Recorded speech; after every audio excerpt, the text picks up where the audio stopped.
केजरीवाल, अरविंद केजरीवाल देश की राजनीति में अभी सुर्खियों में हैं और कट्टर ईमानदार का तगमा खुद से खुद को दे चुके हैं। देश में भ्रष्टाचार के खिलाफ आंदोलन की पैदाइश है अरविंद केजरीवाल, आज जेल से चला रहे दिल्ली की सरकार। नमस्कार, मैं उपेंद्र कश्यप। हम बात अरविंद केजरीवाल की कर रहे हैं और सबसे बड़ा प्रश्न यह है कि क्या वो कट्टर ईमानदार हैं? क्या जेल में रहकर सरकार चलाई जा सकती है? और सबसे बड़ी बात यह कि देश के लिए अरविंद केजरीवाल का जन्म लेना कितना बड़ा घाटे का सौदा साबित हुआ। हम इसी मुद्दे पर बात करेंगे और इस मुद्दे पर जो हम बहस करेंगे, आप यकीन जानिए कि इस तरह के विचार आपको और कहीं नहीं मिलेंगे जो अरविंद केजरीवाल को लेकर हम सामने आपके रखेंगे और आपसे प्रश्न भी पूछेंगे कि जो हम कह रहे हैं वो क्या सही है या नहीं है। आप पूरा वीडियो देखिए, आपसे हम अपील करते हैं।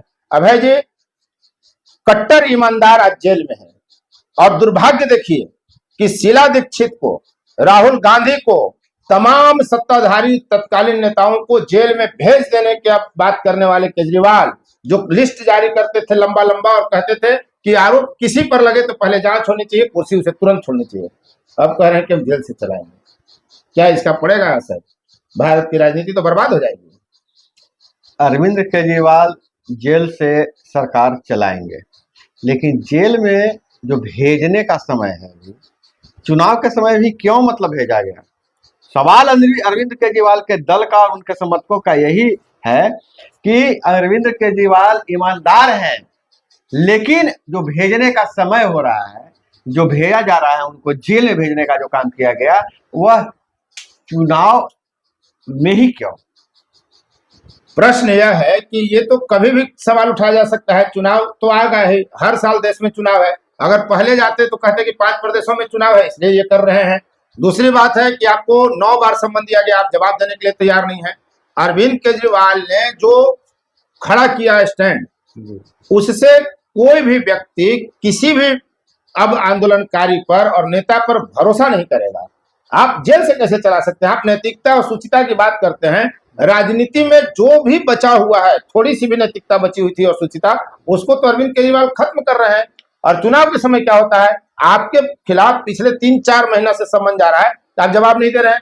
अरविंद के अगर मेरा ये कहना है कि अगर भाजपा की ये रणनीति थी कि चुनाव प्रचार से इनको रोकने के लिए जेल भेजा जाए, तो अरविंद केजरीवाल की भी तो ये रणनीति हो सकती है कि हम चुनाव के समय जेल जाए और उसको टालते रहे नवीं सम्मन तक। ये बात मैं सही बात बता रहा हूँ। राजनीति तो दोनों कर रहे हैं, राजनीति तो दोनों कर रहे हैं, लेकिन सबसे बड़ा जो सवाल पूछ रहे हैं, उनके समर्थक पूछ रहे हैं कि चुनाव के समय ही गिरफ्तारी क्यों हुई है। और लेकिन सवाल यहाँ नहीं है चुनाव के समय ही गिरफ्तारी क्यों हुई। हो सकता है सत्ता जिसके पास है, मैं पहले भी उनके 1-2 वीडियो में बताता हूँ कि अब वह दौर नहीं रहा कि आप भाजपा को कह रहे हैं कि धर्म से पार्टी है, बहुत ही मतलब क्या कहा जाता है, नहीं वो तो धर्म जाति सब कुछ बहुत ही अनुशासित और क्या मतलब वो मतलब चेहरा अलग जो भाजपा का नारा था वो अब नहीं है। नैतिकता वाली बात है, तो नैतिकता वाली अब पहले जैसी बात नहीं रही। भाजपा चुनावी फायदे के लिए हर हथकंडा को अपना रही है, लेकिन सवाल यह है कि अगर चुनाव कौन दे रहा है? मौका तो केजरीवाल दे रहे हैं। चुनाव के समय अगर गिरफ्तारी नहीं, तो क्या चुनाव के बाद गिरफ्तारी अगर होती तो क्या उससे मतलब घोटाला नहीं हुआ रहता? हाँ, सबसे बड़ा सवाल यह है कि यह गलत हुआ है कि नहीं हुआ है। जो कहा जा रहा है कि अरविंद केजरीवाल जिंगपिंग है पूरे घोटाले का, हाँ किंगपिन है, पूरे घोटाले का किंगपिन है। और केजरीवाल यही नहीं, केजरीवाल के लोग ये कह रहे हैं, बार बार दलील दे रहे हैं कि मोदी डर गया है, भाजपा डर गई है केजरीवाल से। केजरीवाल से बड़ा कोई नेता इस देश में नहीं है, इसलिए भाजपा डरी। जिसके पास कोई ताकत नहीं है, मोदी डर जाएगा। देखिए, लगता है कि मोदी डर गया, और अगर डर गया तो आपको तो और लाभ होना चाहिए, तो इसको तो और चुप होना चाहिए। 1-2 बार मैं बता दूं, आपने कहा कि आंदोलन के पैदाइश है अरविंद केजरीवाल, तो मैं लगता है ऐसा, लेकिन मेरा जो एनालिसिस है, अरविंद केजरीवाल आंदोलन की पैदाइश नहीं है। अरविंद केजरीवाल हम जैसे पत्रकारों और मीडिया की पैदाइश है। वो तो फिर मीडिया को घेरने की बात आ गई। मैं बात बता रहा हूँ, अन्ना के पैदाइश नहीं। अब जो भी आपको रहे, अरविंद केजरीवाल हमेशा एक ऐसा परसेप्शन खड़ा करते हैं कि मीडिया में हम कैसे बने रहे और कैसे सहानुभूति ले। आप याद कीजिए पूरा उनका जो भी चीज है, अरविंद केजरीवाल बातों को घुमा देते हैं। बात अभी वो बोले कि चुनाव के समय मीडिया में रहने के लिए कुछ चुनाव के समय गिरफ्तारी हुई, कहीं ना कहीं सहानुभूति लेने का प्रयास करते हैं। आपको याद होगा जब सीए लागू हुआ, उन्होंने क्या एक हर कोई अलग तरह के कोई मतलब जो विपक्ष के लोग थे वो बोल रहे थे कि संविधान की आत्मा के साथ खिलवाड़ किया गया है, यह किया गया है, वह किया गया है। चलिए वो तो राजनीति सब होते मैं रहे। बता रहा हूँ, लेकिन सीए में अरविंद केजरीवाल ने इसे पाकिस्तान वर्सेस हिंदुस्तान का बात कहा, बोला कि पाकिस्तानियों को दिया जा रहा है जो हमारे नौकरियों पर और ये दुर्भाग्य देखिए कि आज इंडिया गठबंधन की स्थिति कितनी बदतर है। जिस इंडिया गठबंधन के तमाम राजनीतिक दलों के खिलाफ अरविंद केजरीवाल खड़ा होते थे, आरोप लगाते थे, और आज कांग्रेस की इतनी बदतर स्थिति है कि सारे कांग्रेसी नेता उसकी गिरफ्तारी की आलोचना कर रहे हैं, भ्रष्टाचार के आरोप में कह रहे हैं। जो लोग भ्रष्टाचार का आरोप लगाते थे, कांग्रेस वाले लोग खुलेआम प्रेस कॉन्फ्रेंस करते थे कि नैतिकता के आधार पर केजरीवाल को इस्तीफा देना चाहिए। आज वो कांग्रेसी नेता केजरीवाल को मैंने अवार्ड दे रहे हैं, सम्मान दे रहे हैं कि नहीं, जो उनके साथ हुआ वो गलत हुआ। मैं बता दे रहा हूँ, और इंडिया में गठबंधन का हिस्सा बनने के कारण गिरफ्तारी की बात कही जा रही है, उसी चलती की है। ऐसा नहीं है। अरविंद केजरीवाल का जो भी शुरू से कट्टर ईमानदार के, आप खुद अपने आप को तमगा देते हैं, आपने पहले बताया।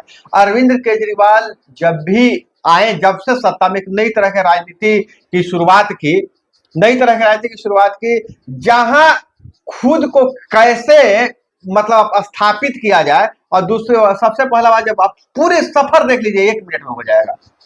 जब उन्होंने मुख्य चुनाव लड़ा तो बोला कि हम नई एक राजनीतिक शुरुआत करते हैं। जब मुख्यमंत्री का शपथ ग्रहण हुआ तो बोला कि हम फ्लैट में रहेंगे, हम जो कहा नहीं करने के लिए सब किया। और उसके बाद जब उनका जो आया मामला, जब सामने आया, जब तो उनके 1.5 करोड़ के पर्दे घर में लगवाए, अपना बेटा चलिए ये तो भ्रष्टाचार की बात टीवी तक लिए, भ्रष्टाचार की उनकी लिस्ट जो बड़ी लंबी लिस्ट है, लंबी। और केजरीवाल ने कहा कि हम गाड़ी नहीं लेंगे, गाड़ी लिया। ली तो महंगी गाड़ी ली। पेमेंट नहीं लेंगे, दूसरे प्रदेशों के विधायकों से ज्यादा पेमेंट किया। ये तमाम चीजें हैं।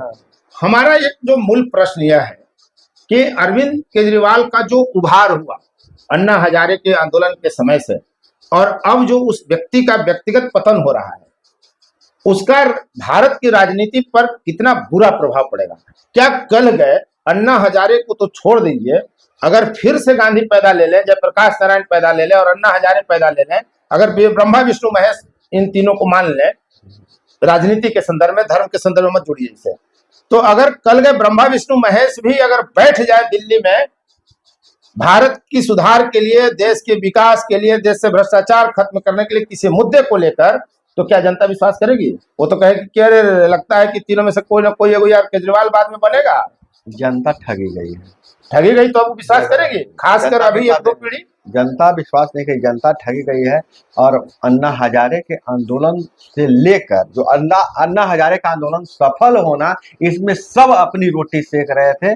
मैं भाजपा आरएसएस भी अपनी रोटी सेक रही थी। अन्ना हजारे जो भी मुद्दा लेकर बैठे, एक स्वच्छ राजनीति के और की मुद्दा लेकर बैठे, लेकिन अन्ना हजारे के आंदोलन का उपयोग भाजपा ने किया कांग्रेस को हटाने के लिए।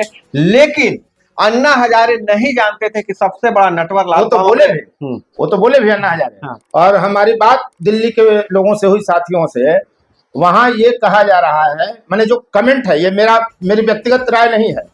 दिल्ली में जब हमने साथियों से बात करी तो वहां लोगों ने साफ कहा कि दिल्ली में प्रदूषण थोड़ा अधिक बढ़ गया था, इसलिए थोड़ा कचरा बीजेपी की सरकार ने, केंद्र सरकार ने साफ कर दिया है। यानी केजरीवाल को दिल्ली की जनता कचरा बताने लगी है। दिल्ली की राजनीति का कचरा साफ करने के लिए दिल्ली की जनता, मैं अभी पिछले 1 महीने तक दिल्ली में था। दिल्ली में 2 तरह के लोग रहते हैं, जो कचरा अरविंद केजरीवाल को बताते हैं, वैसे लोग, जो लोग कचरा बता रहे हैं, अच्छे नागरिक हैं, पढ़े लिखे हैं, वहां रोजी रोटी कमा रहे हैं, उनके पास पैसे भी हैं, लेकिन उनके पास या तो वोट देने जाते नहीं है, या तो फिर वोट देने का उनके पास नहीं। उनकी पीड़ा क्या है, मैं बता रहा हूँ, बिजली फ्री कर दी है और हम पूरी बात तिगुना दाम में सुन रहे हैं। मैं वही बात बता रहा हूँ ना। ये बातें बहुत ज्यादा बोलते हैं ऐसे लोग, लेकिन सरकार बनाने और गिराने में जरा भी सहयोग नहीं करते हैं, बुरा लगेगा उनको। लेकिन वैसे लोग यही बात करते हैं, संख्या बहुत है उनकी, लेकिन ना वो बूथ तक जाते हैं, लगना पसंद नहीं, ना बूथ तक जाते हैं, या उनका नाम नहीं है। दिल्ली की सरकार, जो दिल्ली की सत्ता जो बनाती है, वो वैसे लोग जिनको देश से कोई मतलब नहीं है, जाहिल लोग हैं, मैं पूरे बोल रहा हूं, देशद्रोही लोग हैं, वो सत्ता में बनाने में ज्यादा भाग लेते हैं। उनको फ्री बिजली चाहिए और बहुत तरह के फ्री उसका देश पर चाहिए। बोझ बनते जा रहे हैं। हाँ, वो वैसे लोग दिल्ली की सत्ता बनाते हैं। तो यही लोगों की पीड़ा है ना कि आप फ्री बिजली दे रहे हो और हमसे बिजली का दाम 3 गुना ले रहे हो। तो आने वाले लोकसभा चुनाव में जो अब शुरू हो चुका है, 19 अप्रैल से वोटिंग शुरू हो जाएगी, तो दिल्ली के लोकसभा क्षेत्र पर इसका चुनावी असर क्या पड़ेगा? आपने एक अच्छी बात कही कि जो लोग बोल रहे हैं कचरा, वे लोग वोट देने नहीं जाते। हाँ, मैं बात हो रहा है। तो अब चुनाव पर इसका क्या प्रभाव मैं पड़ेगा? फिर वही बात होगी, लोकसभा चुनाव के बारे में वही बात करूंगा। बहुत मैं वही बात करूंगा। दिल्ली के लोकसभा के चुनाव पर ना अरविंद केजरीवाल के गिरफ्तार होने से, न उनको आजाद होने से कोई फर्क नहीं पड़ा। न लालू यादव के साथ होने से, न इंडी गठबंधन में साथ होने से, अलग होने से दिल्ली के लोकसभा के चुनाव पर किसी तरह का कोई फर्क नहीं पड़ने वाला है। जो यह तय है, सब जनता भी जानती है और सब लोग जानते हैं।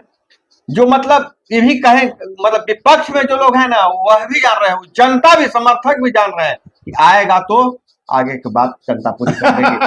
और कमेंट छोड़ दीजिए, और बाकी जब कमेंट में बताइएगा, आएगा तो अपने अपने हिसाब से कमेंट कर दीजिएगा। केजरीवाल, आप किस दृष्टिकोण से देखते हैं केजरीवाल को? अन्ना आंदोलन का प्रभाव तो आप देख ही रहे हैं, क्या कोई दूसरा अन्ना आंदोलन हो सकता है इस देश में? आप कमेंट बॉक्स में जरूर कमेंट करिए। इस सवाल के साथ है आप लोगों से विदा लेंगे। तो मैं पूरे की दिल्ली अरविंद केजरीवाल की गिरफ्तारी या अरविंद केजरीवाल का क्रियाकलाप से लोकसभा चुनाव पर फर्क पड़े या नहीं पड़े, लेकिन देश के लोकतंत्र के स्वास्थ्य पर क्या फर्क पड़ेगा आप जरूर बताएं, जरूर बताइएगा। धन्यवाद। तब विदा लेते हैं। Thank you. फोर्थ व्यूज, चौथा विचार, बाकी